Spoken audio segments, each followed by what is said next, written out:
পুঁইশাক ও মুসুরির ডাল দিয়ে বানিয়ে ফেলুন একটি মজার বড়া। এখানে আমি মুসুরের ডাল আধা ঘন্টা ভিজিয়ে আধা বাটা করে নিয়েছি। 1 টেবিল চামচ কুচি করা পুঁইশাক, 1 টেবিল চামচ কুচি করা আলু, কুচি করা পেঁয়াজ পরিমাণ মতো, কাঁচা ঝাল কুচি, 1 চা চামচ রসুন বাটা, 1 চা চামচ আদা বাটা, 1 চা চামচ লবণ, সামান্য হলুদ, 1 চা চামচ চটপটির মশলা, 1 টেবিল চামচ আটা, 1 টেবিল চামচ চালের গুঁড়া, 1 টেবিল চামচ বেসন।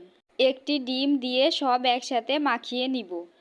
পরিমাণ মতো তেল গরম করে তাতে ডো নিয়ে এভাবে চামচ দিয়ে চেপে চেপে চিকন করে নিব। আপনারা চাইলে হাত দিয়েও করতে পারেন, তবে চামচ দিয়ে ভালো হয় আর বেশি তেলে ভাজার দরকার নেই। এভাবে বাকি সবগুলো দিয়ে এক পাশ ভাজা হয়ে গেলে উল্টে দিব। 2 পাশই লাল লাল ভাজা হয়ে গেলে উঠিয়ে নিব। এখানে আমি ফুচকার যে তেঁতুলের টক তাই দিয়ে খেয়েছি, আপনারা চাইলে এমনিও